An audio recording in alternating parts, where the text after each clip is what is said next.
Bismillahirrahmanirrahim. Sehat teman-teman semuanya? Alhamdulillah, ini wajah-wajah para para apa nih? Yang pasti bukan para jomblo.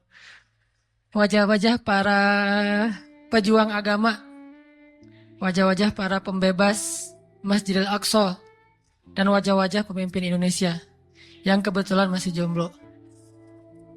Bismillahirrahmanirrahim. Assalamualaikum warahmatullahi wabarakatuh. Alhamdulillah, segala puji dan syukur kepada Allah Subhanahu wa taala. Majelis yang luar biasa ini menginspirasi adalah salah satu bentuk nikmat Allah yang tak terhingga buat kita. Yang dulunya kita nggak saling kenal, yang dulunya mungkin kita tidak terbiasa untuk duduk dalam majelis ilmu di masjid. Yang dulunya kita ngelihat masjid itu sepi banget dengan anak muda. Sekarang sampai ke tangga-tangga masjid, sampai ke pelataran parkir. Ini rekor ya. Dan yang memecahkan rekor itu bukan pemuda hijrah, bukan saya, tetapi kalian semuanya. Karena lagi-lagi saya pernah bilang, taklim saya tuh yang sebenarnya tuh nggak sebanyak ini.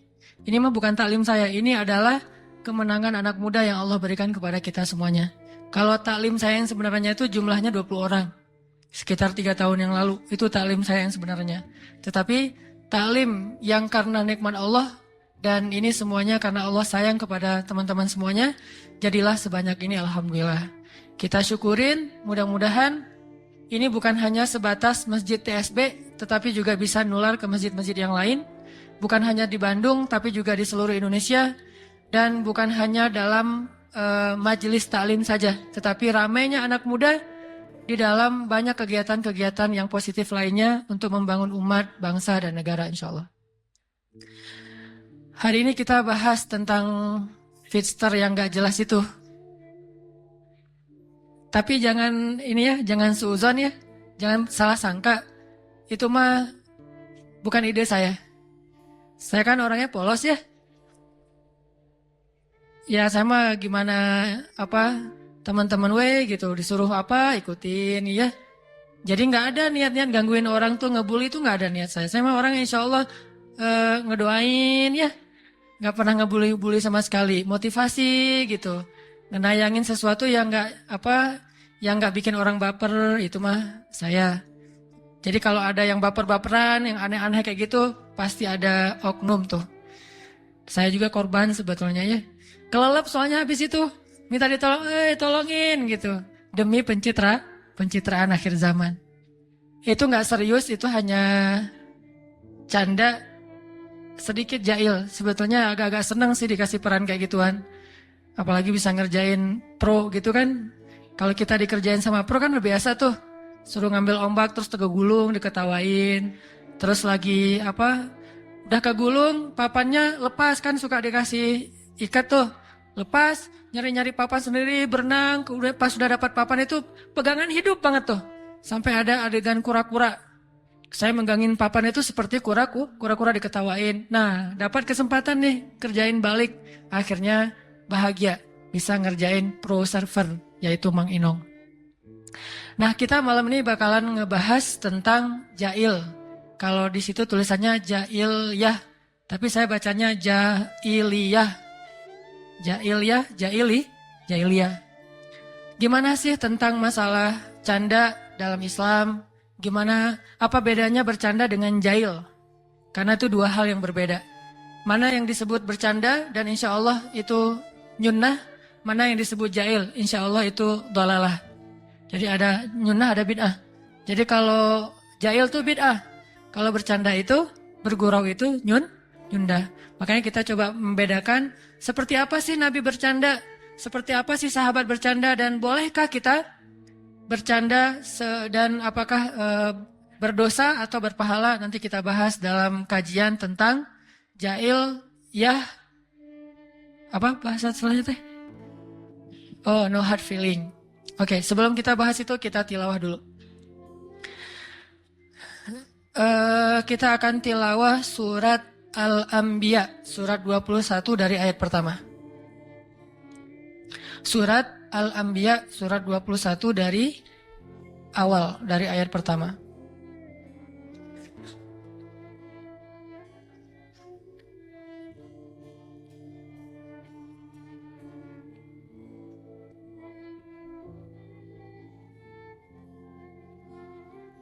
أعوذ بالله من الشيطان الرجيم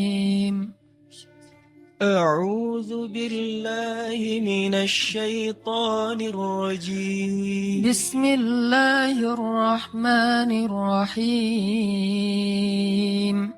بسم الله الرحمن الرحيم اقترب للناس حسابهم وهم في غفلة معرضون اقترب للناس حسابهم وهم في غفلة معرضون ما يأتيهم من ذكر من ربهم محدث إلا ما يأتيهم من ذكر من ربهم محدث إلا استمعوه وهم يلعبون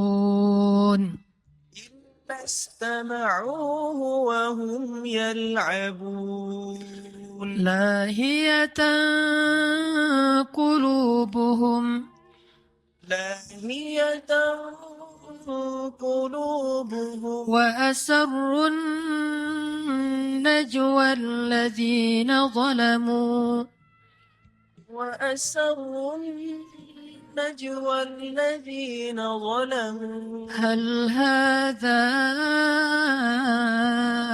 إلا بشر مثلكم هل هذا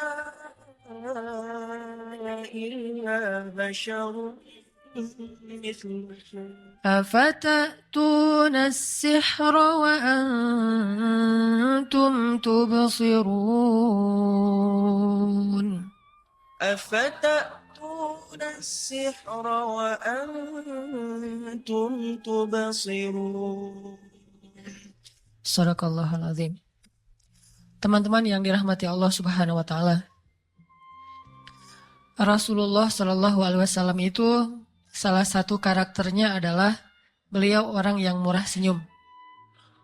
Sampai Jarir bin Abdullah, salah seorang sahabat, menyampaikan, setiap kali Nabi melihat saya, Nabi selalu tersenyum. Jadi tidak pernah Nabi bertatapan wajah dengan seorang sahabat, kecuali dalam keadaan tersenyum. Jadi Nabi itu murah senyum banget. Orangnya tuh ceria. Dan energi cerianya Nabi itu bikin orang ceria. Bikin orang fresh, bikin orang segar gitu. Bikin orang happy. Karena Nabi punya energi happy. Padahal hidup Nabi itu susah loh.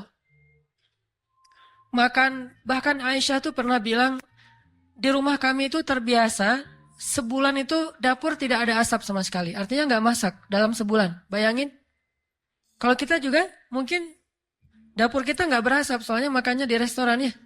Makannya di kafe atau di rumah teman. Aku makan ya. Ke rumah teman, ke kosan-kosan teman. Sehingga dapur kita tidak pernah berasap. Sekali-kalinya berasap, mungkin masak Indomie, masak kopi gitu ya. Nabi itu hidupnya susah. Di rumah tidak ada masakan, tapi ceria. Coba lihat, Nabi itu orangnya no hard feeling, orangnya enjoy banget. Yang pernah saya cerita, Nabi lagi buka-buka panci di dapur gitu kan. Gak ada makanan apa-apa pagi, waduh sambal gak ada. Wah, jengkol juga gak ada. Gak ada apa-apa tuh di rumah. Yang kesukaan Nabi, tapi Nabi gak suka jengkol by the way. Kita mungkin yang suka jengkol. Jengkol, sambal, lalapan-lalapan kayak gitu. Gak ada apapun di rumah. Nasi aja gak dimasak sama istrinya. Sehingga ketika Nabi lagi buka-buka panci, Aisyah lewat, Nabi dengan gampang, dengan santai ngomongnya, Aisyah, aku hari ini puasa loh, gitu. Bukan, Aisyah hari ini puasa ya. Enggak gitu. Jadi kita mungkin bisa meniru Nabi dalam bahasa, hari ini puasa aja deh, gak ada makan. Tapi wajahnya sedih. Wajahnya gak rela gitu, mau puasa tuh gak rela. Kenapa? Kok kamu puasa hari ini? Ya istri gak masak apa-apa, ya gimana lagi. Nah ini wajahnya gak rela. Ada juga yang puasa, kenapa kamu puasa hari ini? Gak masak apa-apa di rumah, soalnya gak ada istri. Lebih gak rela lagi kan ya?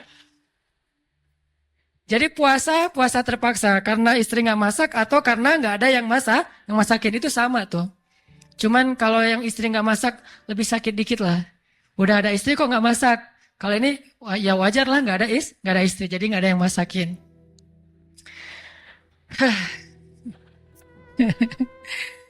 Kayak gitulah ya pengalaman dulu. Dulu pas saya masih pulang dari kampus tuh di Al-Azhar kan belum nikah. Kalau pulang tuh mikir, aduh harus pulang habis ini harus masak lagi.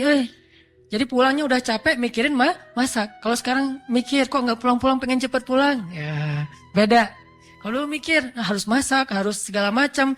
Kalau udah pas liburan nyuci baju kan seminggu sekali tuh, bukan sebulan, seminggu sekali lah nyuci baju gitu. Itu beban banget. Sekarang alhamdulillah beban. Karena dicuciin terus kan jadi beban gak enak tuh. Pengennya kita yang nyuciin, cuman gak ada waktu. Karena waktunya dipakai untuk ngegombal. Intinya adalah hidup Nabi itu susah.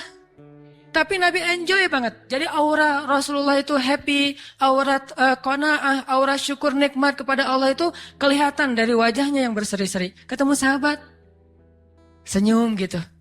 Kalau kita senyum juga kenapa? Ada maunya, boleh nggak aku makan di rumah kamu? Gitu kan? Kalau Nabi Mas senyum karena pengen menyebarkan kebaikan. Jadi kata Jarir bin Abdillah, tidaklah saya bertatapan wajah dengan Rasulullah, kecuali Rasulullah pasti tersenyum ke arah saya. Jadi Nabi itu orangnya murah senyum. Kalau ada yang semakin belajar sunnah semakin susah senyum, pasti dia nggak ngerti sunnah nih. Belajar hadis sahih. Setelah 10 hadis sahih, nggak bisa senyum ngeliat orang. Nah ini bahaya nih. Berarti dia nggak belajar akhlak Nabi. Ngeliat orang dari ujung rambut sampai ujung kaki mana nih yang nggak sesuai sunnah nih. Semuanya di absen misalnya. Ini berarti bukan sifat Nabi, karena Nabi juga bukan hanya tersenyum kepada orang yang sudah baik agamanya. Bahkan ke orang yang masih belum paham sama sekali, bahkan kafir, selama dia tidak menzalimi orang mukmin, maka Nabi tersenyum kepada dia. Jadi kalau Nabi bilang, senyummu ke wajah saudaramu, maka bagimu adalah sedekah, itu bukan cuma kata-kata, bukan cuma ceramah, tetapi Nabi sendiri juga seperti itu. Ketemu temannya senyum gitu. Sesama teman atau sesama laki-laki. Kalau yang ke atas jangan senyum. Sekalian aja nggak usah dibahas. Kasihan. Nanti saya malah mengajarkan yang tidak baik ya. Kalau yang ke atas pura-pura nggak kenal. Kita harus menjaga muruah, menjaga kehormatan, menjaga harga diri. Jadi kalau ketemu nih si tetehnya sebelah sini. Mau kemana? Mau ke talim teh. Talim di mana? Itu yang di TSB. Oh, kenapa marah-marah? Enggak, saya mah menjaga kehormatan. Ini jangan gitu-gitu amat juga ya. Biasa aja. Teman-teman tahu nggak arti menundukkan pandangan? Ghaddul basar kan istilahnya, menundukkan pandangan. Menundukkan pandangan itu artinya nggak boleh ngelihat ke lawan jenis dengan hawa nafsu. Tapi kalau nggak pakai hawa nafsu, tapi lihat lawan jenis ini maksudnya yang udah menutup aurat ya. Kalau udah membuka aurat bilang hawa nafsu itu bohong. Gua mah nggak berasa biasa aja yang gitu-gitu. Nah ini bohong nih. Kecuali ada 2 kemungkinan. Pertama, udah kebal, saking seringnya ngelihat yang gitu-gituan. Yang kedua, nggak normal. Ada 2 kemungkinan. Dan kayaknya kalau nggak normal, nggak mungkin juga. Soalnya dia kayaknya gagah gitu. Cuma sekarang banyak yang gagah juga, agak-agak gimana. Gua mah biasa aja kalau ngeliat yang gitu. Lo aja yang pikirannya kotor. Bukan kotor, dia masih bersih. Makanya saking bersihnya, yang gitu-gitu mah peka. Jadi kalau ada orang yang, aduh astagfirullahaladzim, itu masih bersih. Kalau, biasa aja lah. Neng gimana? Nah ini berarti udah kotor nih. Kalau dia vulgar. Tapi kalau udah menutup aurat, nah tetap harus menundukkan pandangan. Cuman arti menundukkan pandangan di situ ngelihatnya nggak boleh pakai desire, nggak boleh ada hasrat apa-apa. Makanya kita harus membedakan. Jadi kalau ada kadang-kadang dengan teman kita dia udah menutup aurat, udah sempurna, biasa aja lah, nggak usah. Dengan teman juga, kita rapat yuk, ya, yuk kita rapat. Udah rapat aja, rapat organisasi gitu kan, OSIS, ROHIS segala macam. Udah aja yang satu duduk menghadap, daripada kita susah ngeliat bawah, udah kita menghadap sana satu ke sini satu. Udah aja rapat Pak tonggong-tonggong gitu saling membelakangi kan ya. Waduh.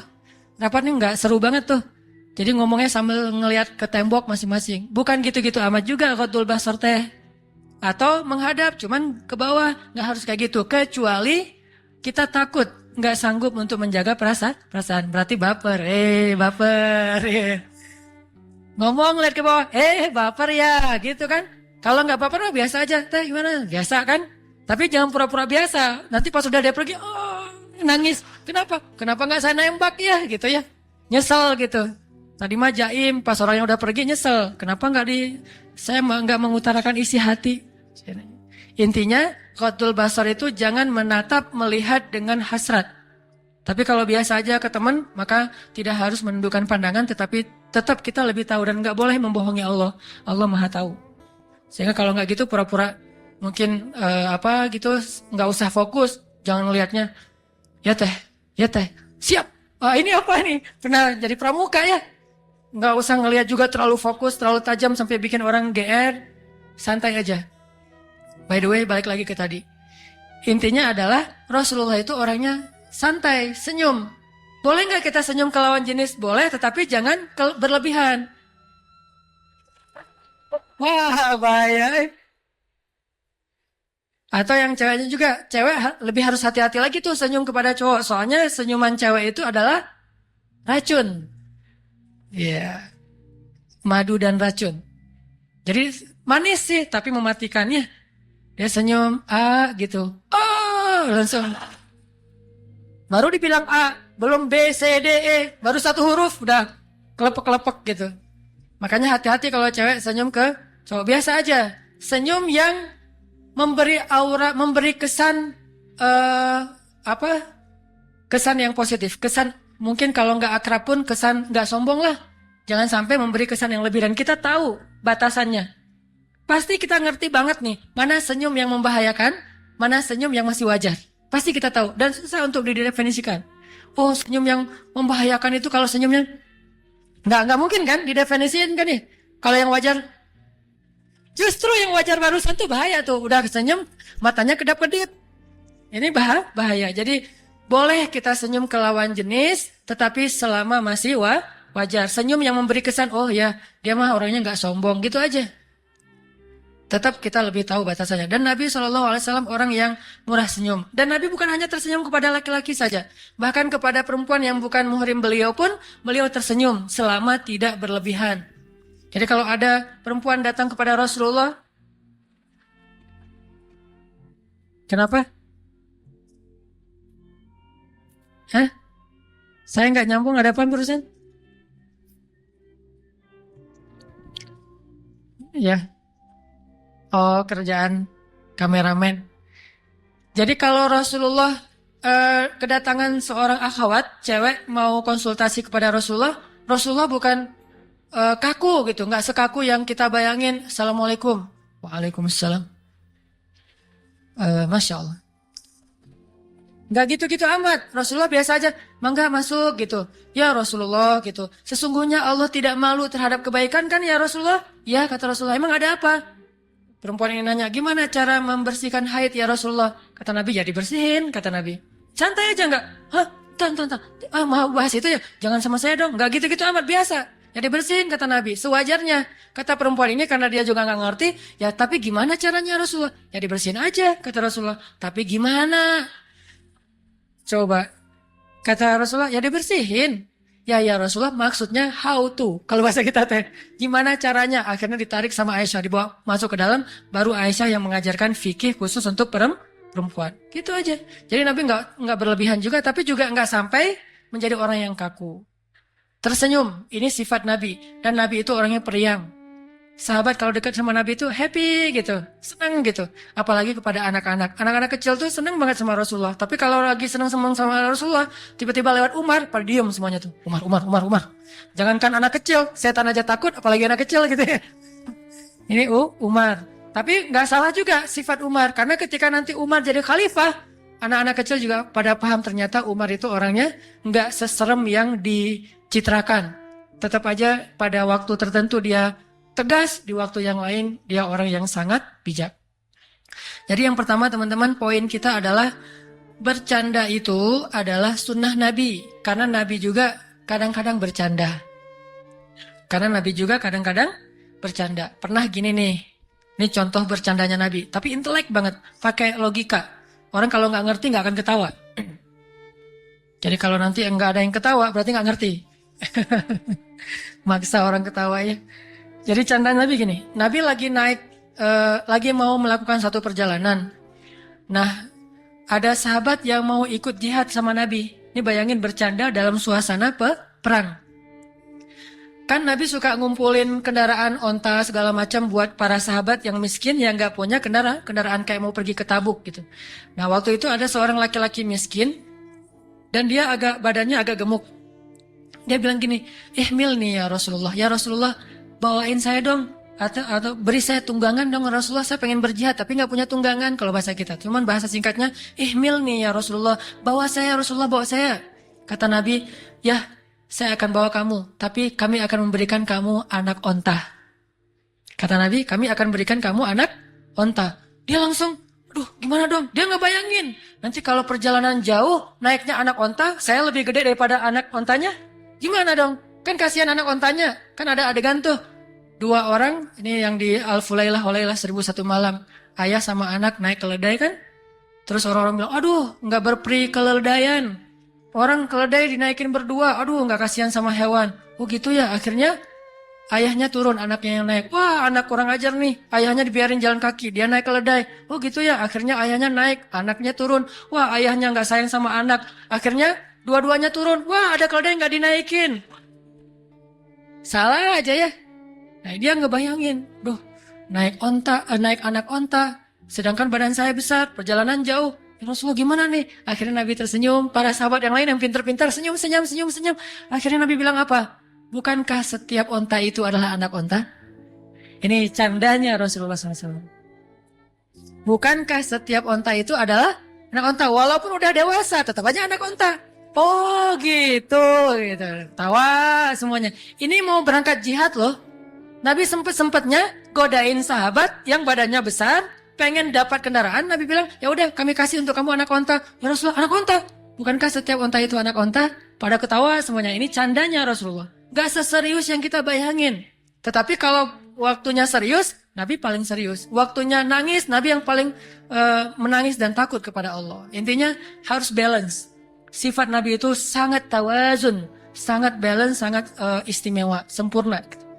Ini candaan Nabi yang pertama. Ada lagi candaan Nabi yang terkenal tuh sama seorang nenek kan datang kepada Nabi, ya Rasulullah, doakanlah saya supaya masuk surga karena doamu mustajabah. Kata Nabi, tapi nggak ada perempuan, nggak ada nenek-nenek di dalam surga teh. Kata Nabi, gitu ya Rasulullah. Nabi nggak mau membiarkan dia lama-lama, ntar dia putus asa bunuh diri kan. Tapi nggak ada nenek-nenek seperti kamu di dalam surga, kata Nabi. Dan bahasa teks hadisnya, perempuan ini nangis.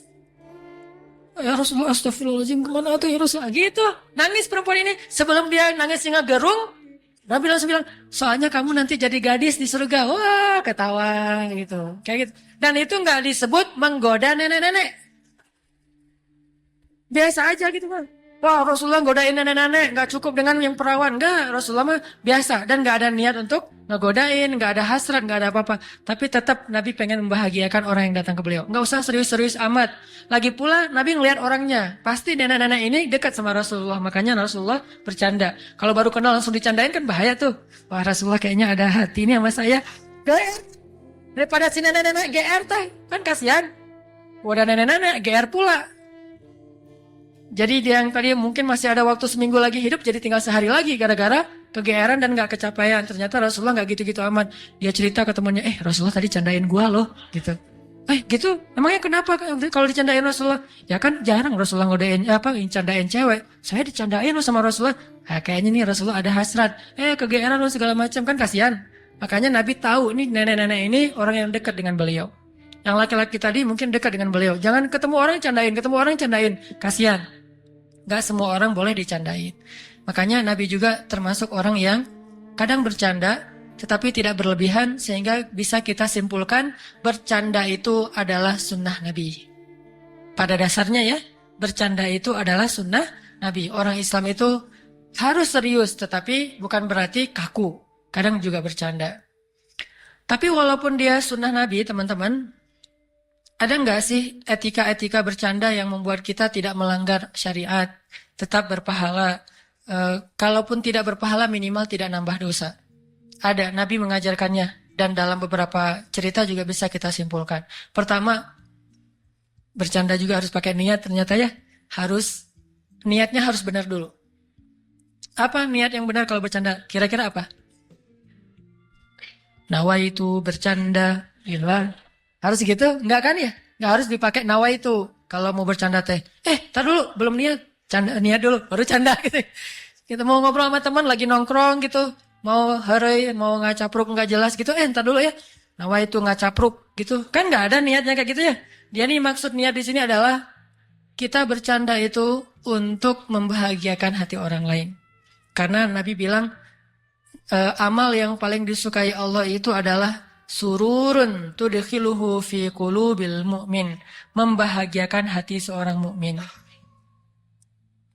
Kadang-kadang saya ngelihat banyak teman-teman, ini mah kadang-kadang buat teman-teman sendiri aja, lagi capek, lagi lelah bekerja, lagi stres mungkin, lagi banyak masalah, lagi diputusin, lagi nggak dapat, belum diputusin juga, ada yang banyak masalah, akhirnya saya kasih dia hadiah. Hadiahnya bisa dengan posting sesuatu yang lucu, tetapi tidak menghina siapapun. Pas dia buka, mungkin alhamdulillah, jadi dapat seneng gitu, yang tadi mau sedih, jadi ketawa. Itu sedekah.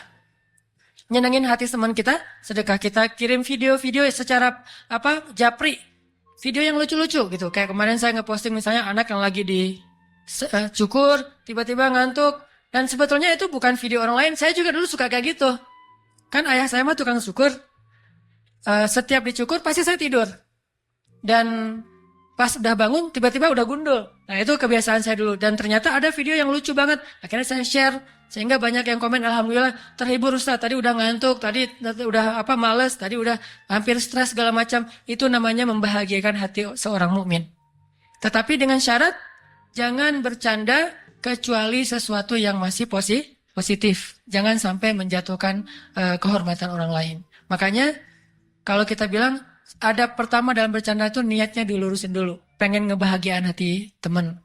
Bercanda dengan istri, ngelihat capek hari ini istri, candain. Tapi mencandai istri lebih gampang daripada mencandai teman. Kalau bercandain teman ada batasan-batasan, takutnya dia tersinggung. Kalau istri hampir tidak ada batasan. Hampir tidak ada batasan. Ya. Nggak tahu ya nanti.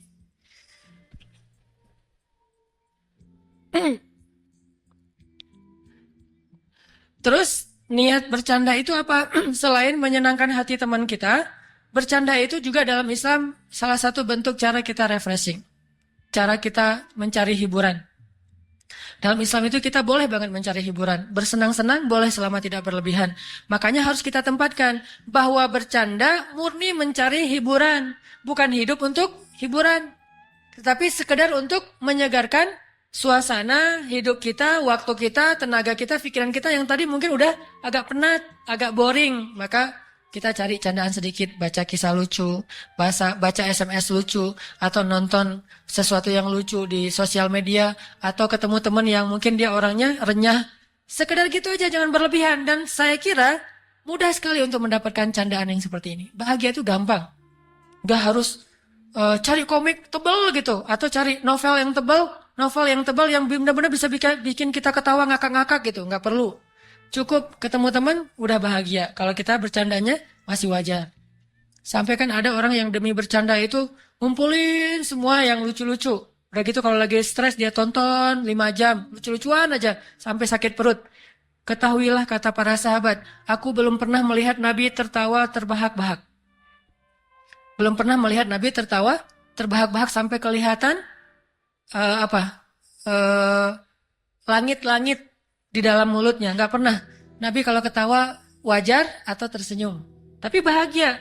Ada orang yang kalau belum terpingkal-pingkal belum bahagia. Harus terpingkal-pingkal. Justru kalau kayak gitu berarti hidupnya susah. Memberi banyak syarat untuk bahagia. Harus terpingkal-pingkal, harus keluar air mata, harus sampai sesak nafas. Habis bercanda, kenapa kamu teh? Ya ketawanya terlalu keras jadinya akhirnya sesak nafas. Saya juga pernah kayak gitu. Gara-gara ketawa terlalu keras pulang-pulang. Jadi akhirnya nggak bisa ngomong karena berlebihan. Sesuatu yang berlebihan tidak disukai. Makanya bercanda mah sewajarnya aja. Gampang sekali untuk mendapatkan hiburan. Ngelihat anak kecil terhibur, ngelihat anak sendiri terhibur, ngelihat anak orang lain jadi bete ya. Wah, udah reunian teman-teman bawa anak, lucu-lucu. Kita mah di ujung, kalian mah semuanya udah punya keluarga, gua tinggal sendiri. Akhirnya pergi cari candaan yang lain. Makanya kalau udah punya keluarga tuh bercanda itu mudah sekali. Pulang ke rumah ngelihat wajah anak kita udah bahagia. Jadi nggak perlu lagi, papa ngapain? Mau ngelihat stand up komedi dulu, kurang bercanda hari ini. Jadi dia mau ngelihat stand up dulu karena hari ini stres banget. Stand up. Nggak lucu. Akhirnya cari ustadz siapa yang lucu misalnya, nyari ustadznya. Aduh, kurang lucu. Akhirnya hidupnya susah banget. Ngeliat anaknya ketawa-ketawa dia. Susah banget buat dia bercanda. Nih orangnya kayaknya udah overdosis nih. Overdosis guyon. Kalau udah nggak dikasih yang banyak banget dia nggak berasa. Kayak orang pakai obat-obatan sedikit nggak berasa. Kayak orang makan. Kan kalau kita jajan di luar tuh suka dikasih pecin banyak tuh ya. Sampai 2 sendok pecin. Kalau dikasih sedikit nggak berasa, Mang, tambahin pecin. Ada yang ibu-ibu sama keluarganya lagi makan bakso di dekat di sebelah saya. Nambah ke depan itu bukan nambah kuah, bukan nambah mie, bukan nambah sayur, nambah pecin, bayangin. Padahal yang saya tahu baksonya udah dikasih pecin. Kuahnya udah ada pecinnya, gurih pula dengan kaldu. Ditambah lagi pecin dengan si Mang 2 sendok. Dia merasa kurang, nambah lagi sendiri. Mang nambahin pecin. Begitulah candaan. Ketika kita terbiasa overdosis, hal-hal yang biasa kita nggak akan terhibur. Orang lain ketawa, apaan sih gitu aja ketawa. Nah berarti udah overdosis tuh. Nonton, lucu ya. Dari sebelah mana lucunya? Nggak lucu perasaan gitu. Nonton film misalnya, cek toko sebelah gitu. Nggak lucu, biasa aja. Nah, berarti udah overdosis. Ya gitu deh. Lucu nggak sih? Mungkin lucu gitu ya, pura-pura belum nonton. Nah itu aja. Intinya adalah jangan sampai kita memberi syarat candaan saya tuh lucu kalau nonton Mr. Bean. Udah nonton Mr. Bean yang paling konyol, udah jahil banget dengan mukanya yang nggak pura-pura nggak bersalah kayak gitu. Ada orang yang lagi dibalut perban kan ya, terus dia gini-gini di sebelahnya, tangan saya mah bebas bisa ngapa-ngapain, kamu mah tangannya kaku gitu kan. Baru dia ketawa terbahak-bahak sendiri. Nggak harus kayak gitu-gitu amat. Mencari hiburan itu mudah. Kadang-kadang mencari hiburan hanya dengan melihat wajah anak kita yang lucu, yang polos, udah terhibur. Alhamdulillah pulang ke rumah ngelihat anak lagi main puzzle, ngelihat anak lagi main boneka-bonekaan atau mobil-mobilan. Ade udah selesai hiburan. Jangan bilang hari ini belum dapat hiburan. Enggak, udah cukup. Berarti kita niat bercanda itu adalah untuk menghibur diri sendiri. Bukan menjadikan bercanda itu sebagai aktivitas utama kita. Itu yang pertama. Adab. Ini udah azan? Udah ya? Jadi teman-teman, ada 2 poin dulu ya sebelum sholat isya. Pertama, bercanda itu sunnah Rasul.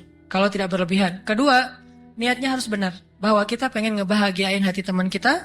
Atau kita pengen sekedar menghibur supaya tidak terlalu kaku dan stres. Kalau itu niatnya, insya Allah bercanda kita itu sudah sesuai dengan sunnah. Poin kedua, tadi yang kita bahas, bahwa harusnya bercanda itu bisa jadi hadiah buat teman kita yang lagi galau, lagi sedih, yang susah move on, yang pengen survive dalam satu masalah, dalam satu musibah. Harusnya bercanda itu jadi hadiah. Nabi itu pernah menghadiahkan bercandanya loh sama sahabat.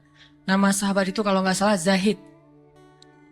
Jadi Nabi pernah ceritanya Zahid lagi belanja di pasar. Bukan lagi belanja sih, lagi bantuin tuannya belanja di pasar. Zahid ini kebetulan budak.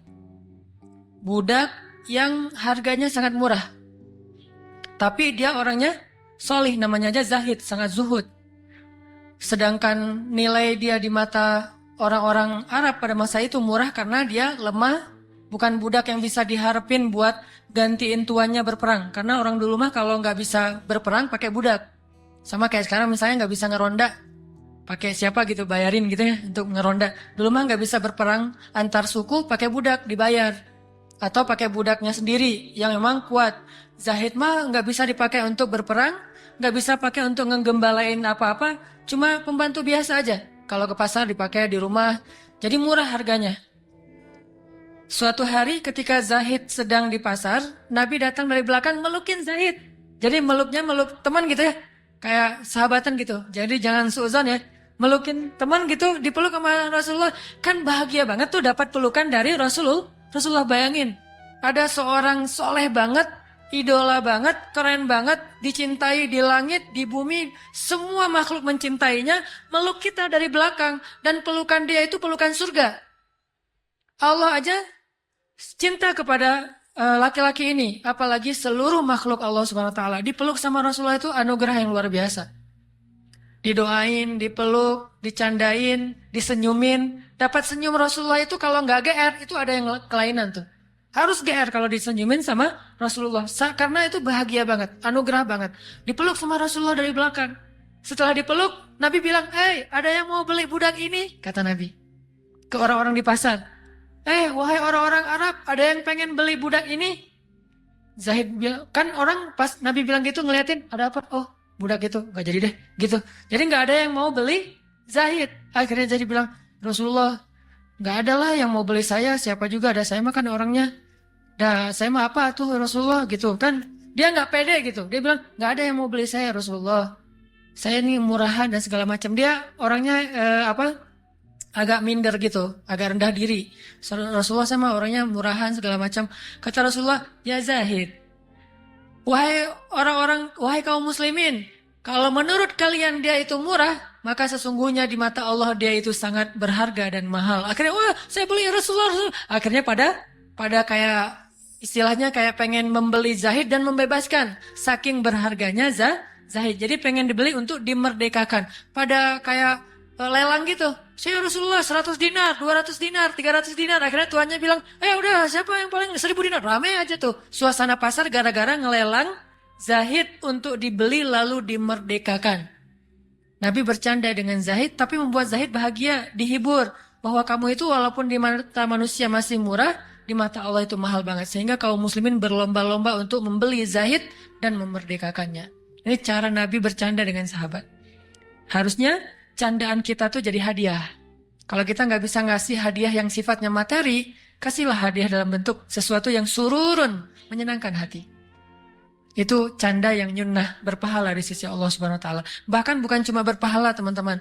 Ahabbul a'mal ilallah, amal yang paling disukai Allah. Salah satu amal sunnah yang paling disukai Allah itu bercanda yang menyenangkan hati orang lain. Itu poin kedua ya. Canda diniatkan untuk hadiah untuk saudara kita atau teman kita. Apalagi yang sedang dapat musibah, tapi jangan berlebihan. Ada orang musibahnya, misalnya kematian gitu. Kita candain gitu, mati ya?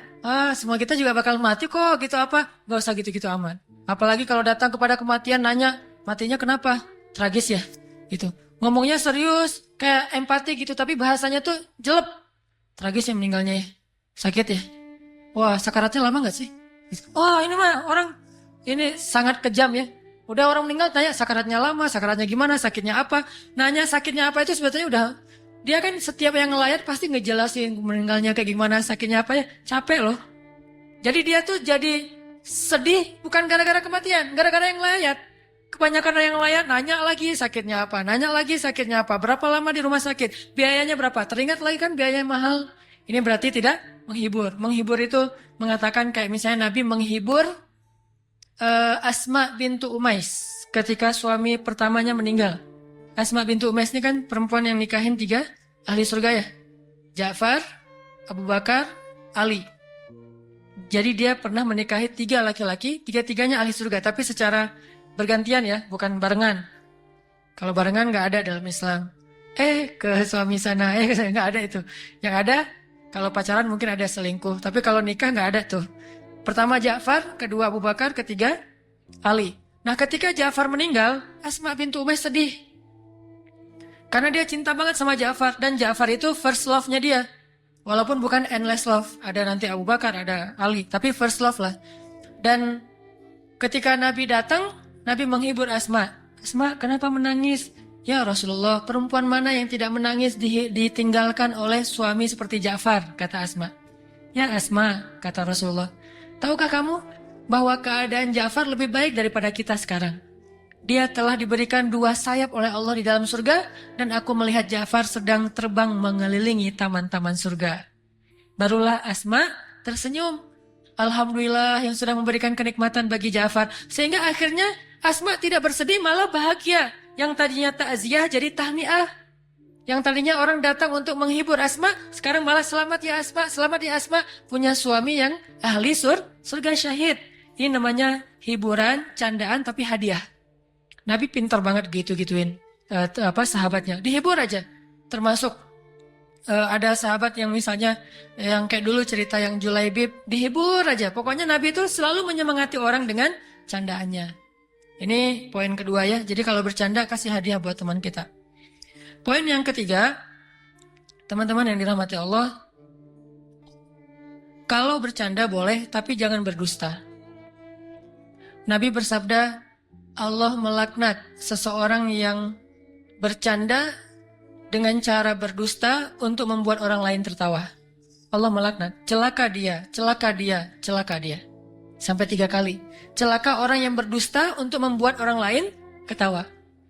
Kita sampaikan satu berita yang bohong sebetulnya, tapi demi supaya lucu.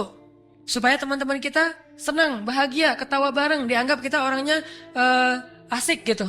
Nah, kalau kita bercanda yang isinya adalah kebohongan demi menyenangkan hati orang lain atau lucu-lucuan atau seru-seruan, maka kata Nabi, wailunlah, wailullah, wailullah, celaka dia, celaka dia, celaka dia. Tapi sebaliknya, Nabi bilang apa? Aku menjamin istana di tengah-tengah surga bagi orang yang tidak pernah berdusta walaupun dalam keadaan bercanda. Nggak berdusta walaupun bercanda. Nggak serius kok, cuma main-main doang. Walaupun main-main, tapi tidak menyampaikan kedustaan, kebohongan, hoaks. Walaupun bercanda. Kalau gitu Nabi mendoakan istana di tengah surga bagi dia. Makanya adab ketiga dari bercanda itu jangan dusta, sampaikan yang benar. Sehingga ketika seorang sahabat bertanya ke Nabi, ya Rasulullah, engkau mencandai kami? Jadi ada sahabat yang kaku banget, dia nggak tahu kalau bercanda itu boleh. Diam aja. Nangis, diam. Pas Nabi sekali-kali bercanda dia heran. Hah? Nabi bercanda. Akhirnya dia nanya, ya Rasulullah, engkau mencandai kami? Maksudnya, kok bisa bercanda? Rasulullah bercanda juga ya? Gitu. Jadi heran dia kalau Rasulullah bercanda. Kata Nabi, naam. Ya, tetapi saya tidak bercanda kecuali kebenaran. Nabi tidak berbicara kecuali kebenaran. Bercanda juga yang baik-baik, yang benar. Gak bohong. Jadi jangan lebay juga. Yang keempat, boleh bercanda tapi jangan jahil. Gimana jahil? Jahil itu gini. Ada kisah seorang sahabat nih ceritanya. Dalam satu perjalanan, ada sahabat yang bawa harta berharga. Jadi dia kayak bawa barang-barang berharga gitu. Terus pas dia tidur ya, barang berharganya diikat pakai tali, terus diikat ke tangan dia. Supaya kalau ada yang ngambil, ketahuan ketarikan tangannya. Jadi gitu cara dia ngejaga barang dia ketika lagi tidur. Nah pas dia lagi tidur ada sahabat yang jahil. Wah tuh lagi diikat pakai tali, yuk kita godain, yuk kita jahilin gitu. Akhirnya talinya ditarik-tarik, sahabat ini langsung kaget, bangun langsung, mana maling. Ternyata bukan maling, temannya sendiri. Akhirnya Rasulullah melihat kejadian itu dan mengatakan, janganlah kalian, kalau bahasa hadis, janganlah kalian mengambil barang teman kalian dalam keadaan serius ataupun bercanda. Janganlah kalian mengambil barang teman kalian dalam keadaan serius ataupun bercanda. Kayak kita misalnya nyembunyiin HP teman kita, atau nyembunyiin barang teman kita, atau apapun lah, atau kunci motor teman kita, dia udah panik aja, aduh saya nggak kehilangan kunci, atau parkir untuk keluar, aduh parkir tadi di mana, padahal kita yang nyimpen gitu, sengaja kita bikin dia jadi panik sendiri, itu jahil. Dan jahil itu sifat orang Yahudi. Kan sering tuh ada acara-acara jahilin orang di jalan tuh, itu Yahudi banget. Islam mah nggak pernah ngejailin orang. Ngebully mah sekali-kali. Kalau ngejailin nggak boleh dalam Islam. Orang Yahudi itu suka banget ngejailin. Teman-teman tahu nggak sejarah kenapa Bani Quraidah dulu pernah diusir oleh Rasulullah karena ngejailin cewek? cewek muslimah, berhijab, menjaga kehormatan, menutup aurat baik-baik, belanja di pasar Yahudi. Pas lagi belanja di pasar Yahudi, datang 3 anak muda Yahudi yang iseng, yang seneng jahil. Akhirnya lagi perempuan ini belanja, mereka di bawah diam-diam ngiket roknya si perempuan ini, jubahnya perempuan ini dengan tali lalu digantung ke atas. Sehingga ketika perempuan ini jalan, kesingkap auratnya kan. Ini jahil paling gak terhormat. Orang Yahudi itu sering menjahili orang secara tidak terhormat. Paling sering kayak gitu. Apalagi cewek yang diperlakukan kayak gitu. Itu gak boleh banget dalam Islam. Nabi langsung marah besar. Nah, diikat roknya, lalu ditaruh di ikatannya ke atap gitu, ke atas. Pas perempuan ini jalan, tersingkap auratnya, mereka ketawain. Wah, katanya menutup aurat, ternyata kelihatan tuh auratnya. Jadi malu kan dia, nangis. Terlihatlah kejadian ini oleh seorang laki-laki, pemuda Islam. Lalu pemuda Islam ini memukul laki-laki Yahudi tadi yang mengerjai perempuan muslimah, sehingga akhirnya pemuda Islam ini dikeroyok dan terbunuh. Maka Nabi pun menuntut balas atas darah yang ditumpahkan dari seorang pemuda Islam kepada Bani Quraidah. Tapi mereka nggak mau menyerahkan pelaku-pelakunya. Akhirnya mereka diusir dan anak-anak muda yang bisa mengangkat senjata kemudian ditangkap sama Rasulullah dan diantara mereka ada yang dihukum oleh Rasulullah. Ini saking nggak bolehnya jahil dalam Islam, apalagi ngejailin cewek itu nggak boleh sama sekali. Ngejailin orang tua apalagi ya, ngejailin ayah ibu gitu nggak boleh sama sekali. Udah tahu ada nenek-nenek seneng kaget, kalau kaget keluar semua kata-kata yang aneh gitu. Makin dijailin. Petasan di sebelahnya. Akhirnya keluar bebek lah, ayam lah, apa segala macam. Gak boleh dalam Islam. Orang Yahudi itu saking seneng jahil. Allah aja dijailin loh. Allah dijailin sama mereka. Pernah ada adegan orang Yahudi. Orang Islam itu kan kalau zakat 2,5%. Kalau orang Nasrani itu 10%. Kalau Yahudi itu 100%. Zakatnya orang Yahudi itu 100%. Cuman caranya jahil. Ketika dia udah panen gandum, panen jagung, panen apa gitu, dia ambil semua hasil panennya, kemudian dia lemparkan ke langit. Dia bilang, ya Allah, ini semua harta saya zakatkan kepadamu. Ambillah sesukamu, yang jatuh ke bumi itulah hak saya. Kata orang Yahudi. Dilempar semuanya ke langit. Nih ambil nih handphone. Ya Allah, ini handphone saya zakatin ya. Lemparin ke langit. Nanti kalau ada yang jatuh berarti Allah gak terima, hak saya aja. Udah dilemparin ke langit. Dan seberapa yang jatuh itulah yang diambil. Dan tidak ada yang nyangkut di udara kan. Pasti jatuh lagi ke bumi. Oh berarti Allah gak mau nih ambil untuk saya aja. Itu mereka suka jahilin Allah SWT. Sampai kadang-kadang bercandanya itu gak keren. Mencandai Allah dengan makna memperolok-olok. Mereka bilang, Innallaha faqirun wa nahnu aghniya. Kata orang Yahudi, kalian tahu nggak? Allah itu fakir loh, kita yang kaya. Sambil bercanda, yang lain ketawa gitu. Bercanda tapi nyeleneh. Mengatakan Allah fakir, miskin, kita nih kaya. Apa alasannya? Soalnya Allah meminta pinjaman dari kita, kan ayat Al-Qurannya gitu. Siapa yang meminjamkan hartanya kepada Allah, nanti Allah balikan berlipat ganda. Akhirnya ditertawakan ayat ini sama orang Yahudi. Kata orang Yahudi, Allah itu miskin banget ya, ngambil minjam harta dari kita supaya bisa mencukupi kebutuhannya. Berarti kita kaya, Allah fakir. Abu Bakar mendengar orang Yahudi menistakan Allah, dipukul sama Abu Bakar. Abu Bakar yang lemah aja bisa membuat Yahudi itu babak belur loh. Dipukulin sama Abu Bakar sampai babak belur. Udah bonyok gitu, datang ke Rasulullah, ya Muhammad, saya dipukul Abu Bakar, kata dia. Rasulullah memanggil Abu Bakar, ya Abu Bakar, kenapa kamu pukul dia? Ya Rasulullah, kalau nggak ada yang nahan udah saya bunuh tuh orang. Kenapa? Dia menistakan Allah Subhanahu Wa Taala, mengatakan Allah fakir dan kami kaya. Kata Rasulullah, benarkah kamu katakan itu? Enggak, dia udah mukul saya, bohong lah gitu, kata Yahudi. Akhirnya turun ayat, sesungguhnya Allah mendengar apa yang dikatakan mereka. Mereka mengatakan Allah fakir dan kami kaya. Allah membela Abu Bakar As-Siddiq. Nggak boleh kita bercanda yang berlebihan kayak gitu. Kalau mau bercanda jangan bohong, apalagi terhadap Allah Subhanahu Wa Taala. Mau nggak bercanda dengan Allah? Bisa sebetulnya. Allah itu seru orangnya, zatnya.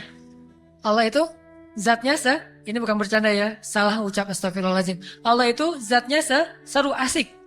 Nggak kaku-kaku amat juga. Allah kadang bercanda dengan hambanya. Dan Allah juga suka hambanya bercanda dengan Allah. Jangan pikir kita nggak bisa bercanda loh dengan Allah. Gimana bercanda dengan Allah? Salah satunya bercanda dengan Allah itu mengatakan, ya Allah, dosa saya mah banyak pisan. Tapi saya mau minta ampun, malu. Cuman kalau saya nggak minta ampun kepada engkau, siapa lagi yang bisa mengampuni dosa saya ya Allah? Ampuni dong Allah. Ngomong kayak gitu tuh. Tapi bahasa Arabnya nggak ada kalimat dong. Faghfirli warhamni. Ya apa? Famay yaghfiruz dzunuba illa anta. Ampuni saya ya Allah, rahmati saya ya Allah. Memangnya siapa yang bisa merahmati dan mengampuni selain engkau ya Allah? Itu bercanda dengan Allah. Dan apa adegannya? Allah ketawa melihat hamba yang kayak gini. Dosanya banyak, mau minta ampun malu, tapi nggak ada pilihan. Ya udah akhirnya minta ampun juga. Allah ketawa kepada hamba itu. Sehingga Nabi pernah membaca kalimat ini di atas kendaraannya, lalu Nabi tertawa. Ali nanya, ya Rasulullah, ma yudhikuka? Kenapa engkau tertawa ya Rasul? Kata Nabi, aku tertawa karena Allah tertawa. Akhirnya Ali pun meniru kalimat yang sama yang diucapkan Nabi. Sehingga setelah Ali membaca kalimat ini, Ali ketawa sendiri. Ada laki-laki yang melihat itu nanya ke Ali, ya Abul Hasan, ya Ali, kenapa kamu ketawa? Karena kata Ali, aku tertawa karena melihat Rasulullah tertawa. Dan Rasulullah tertawa karena Allah tertawa. Canda. Mungkin bagi kita, apa lucunya ya? Canda itu tidak harus selalu lucu, yang penting terhibur. Canda tidak identik dengan ketawa. Tidak identik dengan lucu. Canda itu identik dengan bahagia. Ada orang bercanda tapi nggak bahagia. Terpaksa ketawanya, dibayar soalnya kan ya. Kalian harus ketawa ya. Sampai suaranya macam-macam, sampai wajahnya merah demi menjalankan tugasnya. Tugasnya apa? Tertawa. Itulah tugasnya. Dibayar buat ketawa. Tidak harus selalu canda itu sama dengan lucu. Canda itu yang penting bahagia. Kadang nggak terlalu lucu, bahagia. Kenapa bahagia? Karena nggak lucu gitu. Jadi bahagia. Melihat orang yang udah capek-capek ngelucu tapi nggak lucu kan bahagia tuh. Nah, ini canda. Bercanda dengan Allah. Pernah dengar kan hadis yang pernah saya sampaikan juga gimana Allah mencandai hambanya yang masuk surga? Allah aslinya mau ngasih kepada dia surga yang luas, tapi Allah candain dulu, digodain gitu. Kata Allah, hambaku, surga udah penuh, gimana tuh? Kata dia, ya Allah ya, udah penuh ya, gimana ya? Saya nggak ada tempat ya Allah. Kalau udah penuh banget ya udahlah, saya mah di pelataran surga juga nggak apa-apa ya Allah, kata dia. Beneran di pelataran surga, kata Allah, nggak akan minta yang lain. Gak lah ya Allah, cukup segitu aja, saya tahu diri juga kok. Kan saya yang terakhir masuk surga juga. Berarti dosanya banyak banget, gak ada amalan apa-apa. Gak sholat, gak puasa, gak haji, gak ngapa-ngapain. Dosanya semua dilakukan kecuali satu aja, gak pernah syirik. Masih ada la ilaha illallah di hatinya. Tapi gak pernah ngelakuin kebaikan, dosanya banyak selain syirik. Sehingga dia paling belakangan masuk surga. Saya juga tahu diri lah ya Allah, saya gak berani minta yang lebih-lebih. Ya udah di pelataran surga juga gak apa-apa. Jadi juru parkir surga. Kalau bahasa kita tuh. Beneran ya, kata Allah gitu. Beneran, gak akan minta yang lain? Gak akan. Ya udah, masukin ke pelataran surga. Pas sudah masuk ke pelataran surga, wah, surga indah gini, Oh, itu ada istana, itu ada apa? Ya Allah, itu istana punya siapa? Kata dia. Emangnya kenapa mau? Kata Allah. Boleh gak ya Allah minta satu aja istananya, kata dia. Tadi katanya gak akan minta yang lain. Udah ya Allah, itu mah terakhir, satu aja udah cukup. Benar ya, gak akan minta yang lain? Benar ya Allah. Akhirnya dikasih istana itu. Begitu udah dikasih istana, dia jalan-jalan pakai kereta cahaya gitu, keliling-keliling gitu, lagi touring gitu kan ya di dalam surga teh. Touring, terus off-road gitu. Lagi touring-touring ngelihat ada istana lebih keren lagi tuh. Lebih keren daripada istana pertama. Kalau yang pertama istananya itu di depannya rumput, sekarang istananya di depannya itu kolam. Wah, bagus nih. Kolamnya danau lagi, terus ada boat, ada yang narik lagi, ada papan. Wah, kan seru tuh. Allah boleh nggak yang itu? Kenapa? Soalnya itu ada papannya. Saya udah lama tuh nggak nyoba papan. Cenah. Beneran nggak akan minta yang lain. Tadi katanya yang tadi terakhir. Nggak. Cukup 2 aja ya Allah. Nggak akan minta yang lain. Gitu aja terus. Sampai akhirnya dikasih yang ketiga, yang keempat, sampai yang kelima. Baru dia bilang udah cukup ya Allah. Saya benar nggak akan minta yang lain. Bagaimana kalau saya kasih 10 lagi, kata Allah. Beneran ini ya Allah. Masih nanya beneran, berarti mau. Akhirnya dia diberikan 10 kali kerajaan bumi. Itu orang yang terakhir masuk surga. Tapi Allah candain dulu. Karena Allah itu zatnya asik, seru. Nggak sekaku yang kita bayangin. Tapi kepada siapa? Kepada hamba yang Allah cintai. Kalau kepada hamba yang Allah benci, Allah itu syadidul iqab. Maha keras siksaannya. Jadi balance. Intinya adalah, kalau bercanda jangan dusta. Kepada Allah apalagi. Bercanda yang jujur, dan canda kepada Allah itu kata para ulama adalah dengan mengucapkan subhanallah, alhamdulillah, Allah Akbar, itu canda dengan Allah. Kalau kita ngelihat alam semesta yang indah, kita bilang masya Allah, itu canda sama Allah. Kayak kita, karena Allah senang dipuji dan Allah layak untuk senang dipuji, karena hanya Allah yang paling layak untuk dipuji. Jadi kalau kita pengen nyenangin Allah, walaupun itu memang kewajiban kita, tetapi Allah tetap ngasih pahala, bilang masya Allah, subhanallah, itu Allah senang banget. Dan kalau Allah udah senang, ridho, Allah akan membahagiakan kita dengan banyak kebaikan yang melebihi kebaikan kita. Jadi canda dengan Allah itu subhanallah, masya Allah, la ilaha illallah, itu canda dengan Allah. Itu poin yang ke berapa? Keempat. Nah, poin yang kelima, ini juga penting teman-teman. Ternyata ya, kalau kita mau, kan orang bercanda teh pengen semangat lagi nih, biar nggak bosen. Bercanda mah untuk menghilangkan sedih, bercanda mah untuk menghilangkan stres, bercanda supaya dapat energi baru kan? Ternyata ada yang lebih efektif daripada bercanda kalau kita pengen semangat lagi. Kalau kita pengen survive dari sebuah masalah, ada yang lebih efektif daripada bercanda. Walaupun bercanda itu boleh. Apa yang lebih efektif? Menangis. Menangis itu, menitikkan air mata itu lebih powerful daripada tertawa. Cuman kita sering memilih tertawa daripada menangis. Sama kayak orang lebih senang minum kopi, walaupun minum kopi itu boleh, daripada minum air putih. Padahal lebih menyehatkan minum air putih, cuma kan gak ada sensasinya. Tapi kalau kita bisa mengubah mindset kita, kalau orang teman-teman nanya, ngopi yuk gitu kan gitu ya, minum air putih yuk kan gitu ya. Bisa gak sih kita ngomong kayak gitu? Nah ini mengubah mindset nih. Kalian lagi ngapain? Lagi minum air putih. Pasti dibilang, gak seru ah. Kalau kalian lagi ngapain? Lagi ngopi. Di mana? Di kafe. Lagi ngapain? Lagi minum air putih. Di mana? Di beer house. Di beer house minum air putih.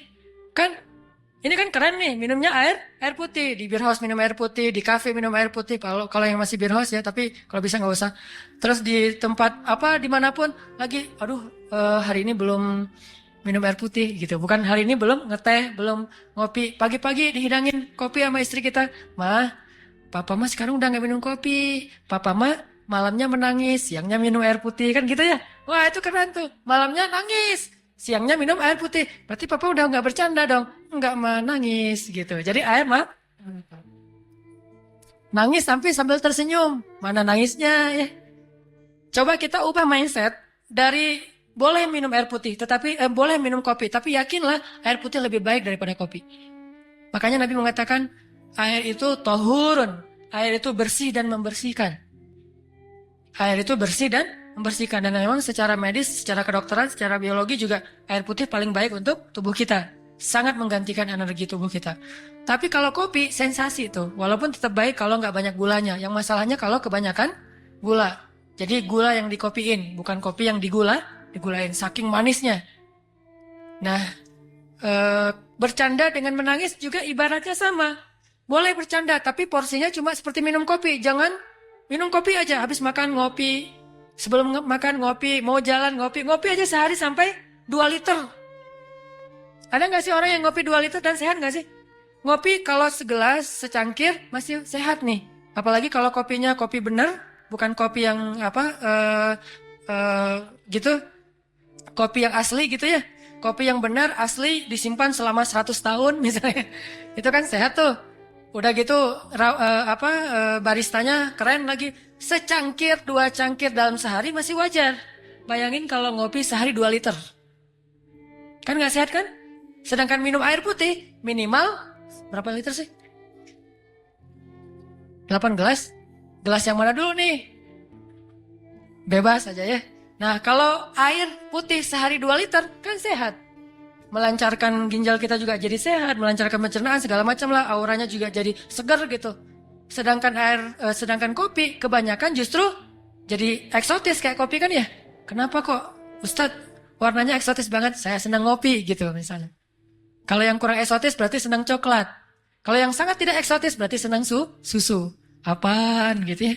Intinya kebanyakan kopi itu tidak sehat, sama seperti kebanyakan bercanda.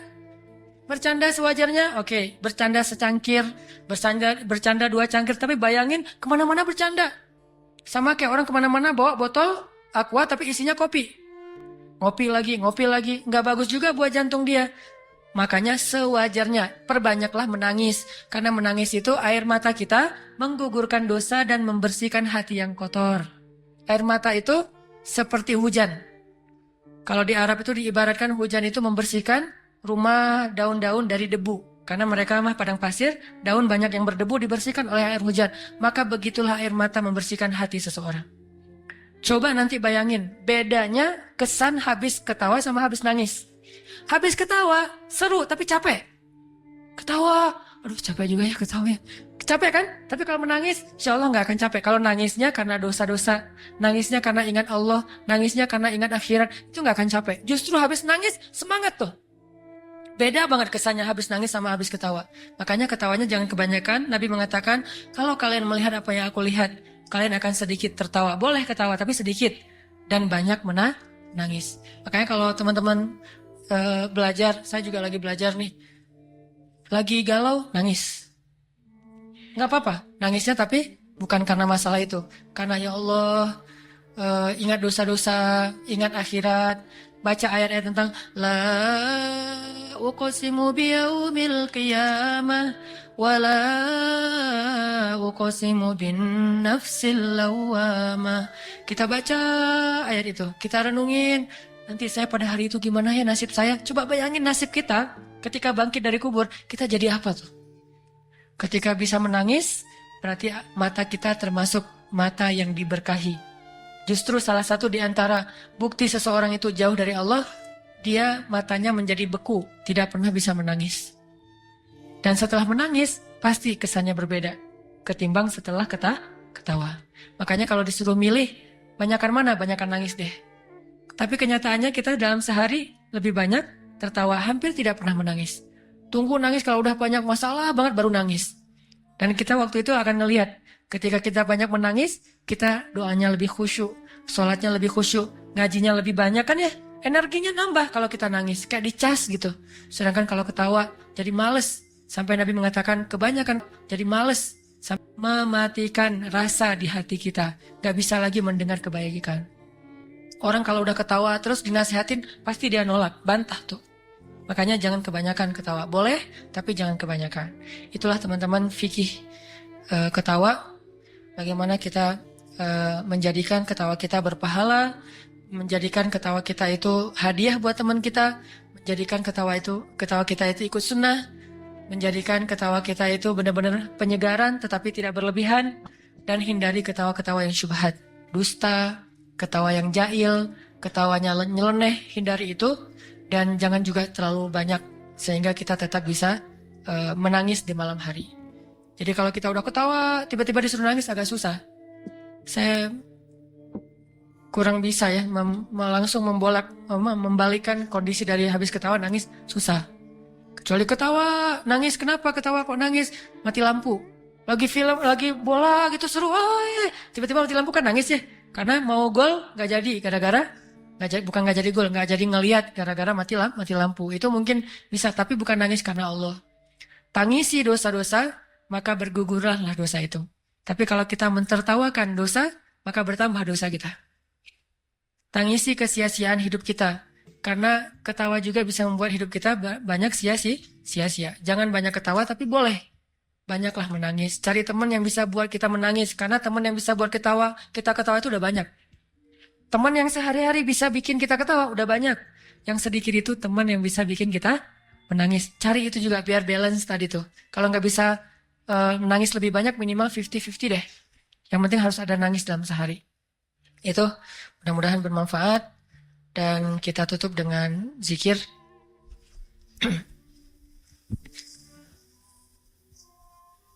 Subhanallah walhamdulillah wa la ilaha illallah Allahu akbar. Subhanallah walhamdulillah wa la ilaha illallah. Allahu Akbar. Subhanallah. Walhamdulillah. Wa la ilaha illallah. Allahu Akbar. La ilaha illallah. La ilaha illallah. La ilaha illallah. La ilaha illallah. La ilaha illallah. La ilaha illallah. La ilaha illallah. La ilaha illallah. La ilaha illallah. La ilaha illallah. La ilaha illallah. La ilaha illallah. La ilaha illallah. La ilaha illallah. La ilaha illallah. La ilaha illallah. La ilaha illallah. Ilaha illallah. La ilaha illallah. La ilaha illallah. La ilaha illallah. La ilaha illallah. La ilaha illallah. La ilaha illallah. La ilaha illallah. Astaghfirullah. Rabbal baraya. Astaghfirullah. Minal khataya. Teman-teman yang dirahmati Allah, coba kita ucapkan kalimat istighfar ini disertai dengan perasaan malu kepada Allah. Malu karena kita teringat akan dosa-dosa kita di masa lalu. Malu karena kita tahu aib-aib kita yang sangat besar. Malu karena kita sering ingkar janji kepada Allah, mengakunya bertaubat tetapi mengulangi lagi dosa yang sama. Cobalah kita beristighfar disertai dengan rasa malu kepada Allah Subhanahu wa taala. Tapi kita tidak punya pilihan selain tetap meminta ampun walaupun kita lagi-lagi mengulang dosa yang sama. Astaghfirullah. Rabbal baraya. Astaghfirullah. Minal khataya. Astaghfirullah. Rabbal baraya.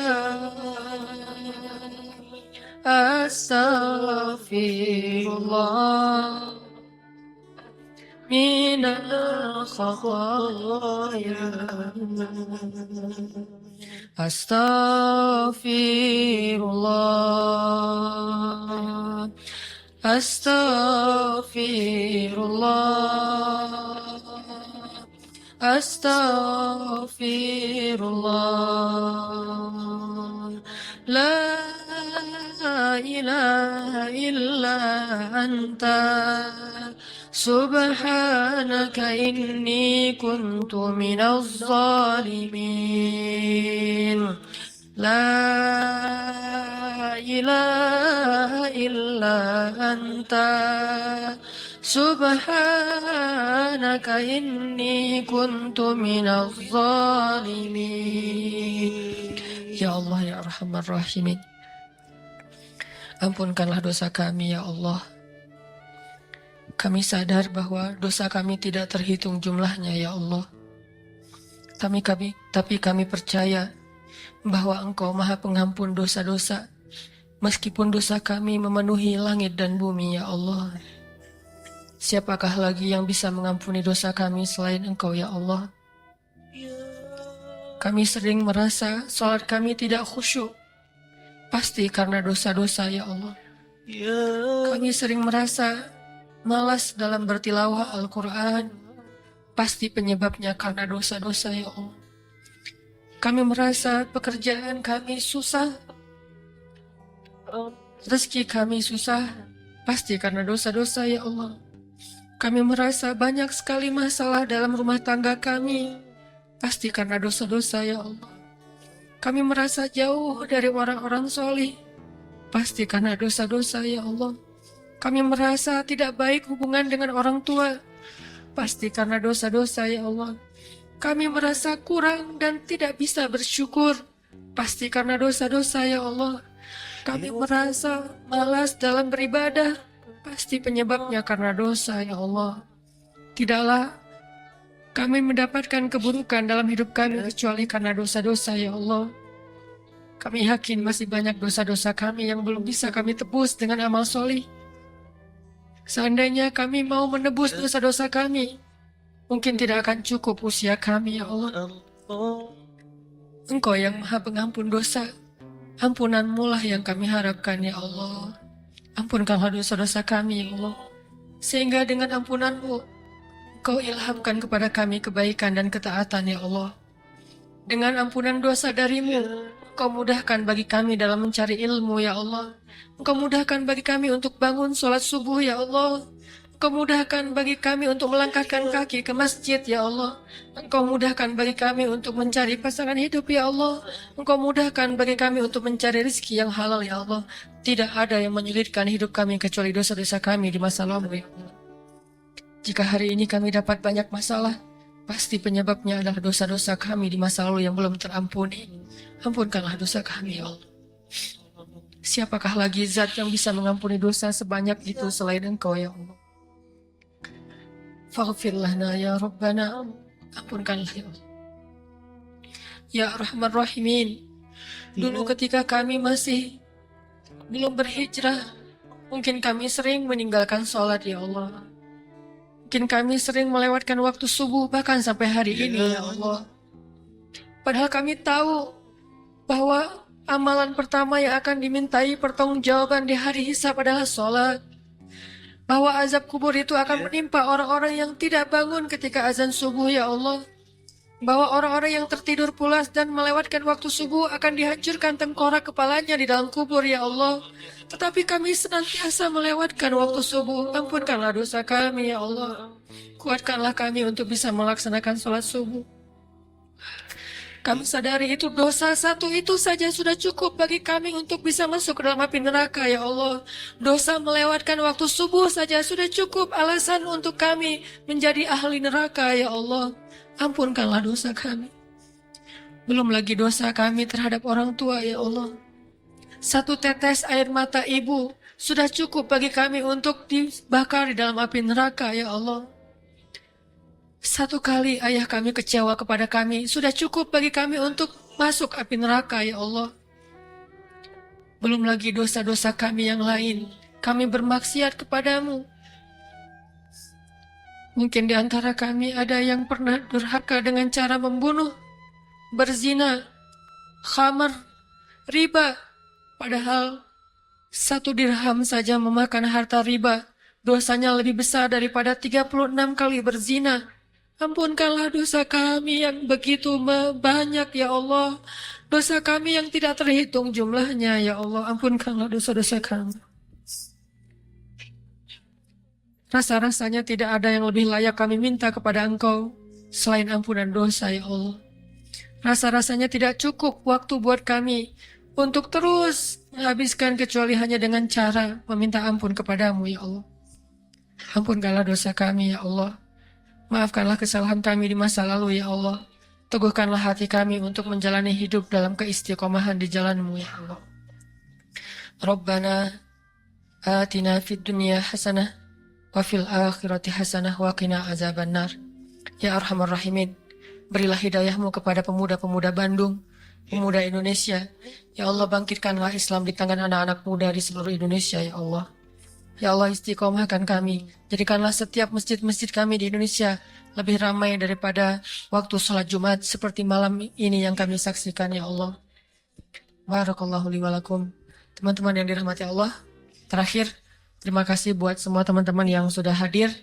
Terima kasih buat yang sudah bersusah payah walaupun duduk di tangga, duduk di tempat parkiran.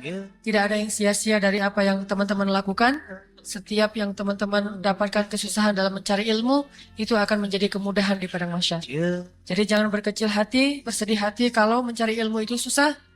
Karena setiap kesusahan itu akan diganti dengan kemudahan nanti di perjalanan akhirat, insyaAllah. Barakallahu li walakum. Wassalamualaikum warahmatullahi wabarakatuh. Orang gak bakalan kecewa kalau bersandar kepada Allah. Itu gak bakalan. Bahkan kita bisa bilang mustahil. Mustahil seseorang itu kecewa gara-gara berpegang, bersandar, menyerahkan dirinya kepada Allah. Itu mustahil. Bukan seperti itu sunnatullah. Karena siapapun yang berserah diri kepada Allah, maka dia telah berpegang kepada tali yang paling kokoh. وَمَنْ يُسْلِمْ وَجْهَهُ إِلَى اللَّهِ وَمَنْ يُسْلِمْ وَجْهَهُ إِلَى اللَّهِ وَهُوَ مُحْسِنٌ فَقَدِ اسْتَمْسَكَ بِالْعُرْوَةِ الْوُثْقَى وَإِلَى اللَّهِ عَاقِبَةُ الْأُمُورِ. Siapa yang menyerahkan dirinya kepada Allah dan dia senantiasa berbuat baik, maka sesungguhnya dia telah berpegang kepada tali yang paling kokoh dan kepada Allah segala urusan dikembalikan. Jadi nggak ada orang yang kecewa kalau dia berpegang kepada Allah. Masalah apapun, masalah rezeki, masalah jodoh, terutama yang kedua. Kalau kita bergantung kepada Allah dalam urusan jodoh, maka insya Allah kita nggak akan kecewa. Mak comblang yang paling baik itu adalah Allah. Kalau mak comblangnya Ustadz, kadang-kadang ngecewain. Ustadz, ini CV saya. Oh ya, kriteria yang kamu cari seperti apa? Saya mah gak susah-susah Ustadz, standar-standar aja. Ya standar yang gimana? Yang tingginya 180, yang kulitnya bening, sampai kalau minum kelihatan airnya ngalir, transparan. Kemudian yang hidungnya seperti pedang, yang matanya seperti bidadari. Tahu mata bidadari? Besar dan sayu, tapi nggak gelok. Nah ini kriterianya. Terus kata Ustadz, kalau yang kayak gitu Ustadz juga mau gitu ya. Akhirnya pas ketemu Ustadznya duluan yang ta'arufan. Ini kalau mak comblangnya manusia. Tapi kalau mak comblangnya Allah jauh lebih meyakinkan dan gak bakalan kecewa. Dengan kriteria apapun, wa huwa ala kulli syai'in qadir. Dan kalau Allah menjanjikan yang baik akan ketemu dengan baik, pasti innahu la yukhliful mi'ad. Allah tidak pernah mengingkari janjinya. Masalah apapun kita harus mengandalkan Allah. Coba deh, selalu ngandelin Allah. Bahasa gampangnya gini, udah tenang aja, ada Allah, itu. Dan kalau kita sudah melibatkan Allah, la yudayya'akallahu idzan, itu pasti Allah nggak bakalan ngecewain kamu. Kalau udah ngandelin Allah, ini gimana nih? Udah tenang aja, ada Allah. Allah tidak akan mengecewakan. Salah satu kalimat udah tenang aja, ada Allah adalah la tahzan. Innallaha ma'ana. Kalau kita ada teman lagi galau gitu, terus kita bilang, la tahzan, innallaha ma'ana. Kalau bahasa kita, woles bro, tenang aja, ada Allah. Santai bro, karena ada Allah. Itu bahasa Arabnya, la tahzan, innallaha ma'ana. Andalin Allah dalam masalah kita. Ada masalah apapun, serahin aja sama Allah. Bismillah, la haula wala quwata illa billah. Bahkan kadang-kadang hanya dengan berzikir la haula wala quwata illa billah, Allah kasih keajaiban yang luar biasa. Karena setelah seseorang bersandar kepada Allah, la yudayya'anallahu idzan. Pasti Allah nggak akan ngecewain. Pasti Allah nggak akan ngecewain.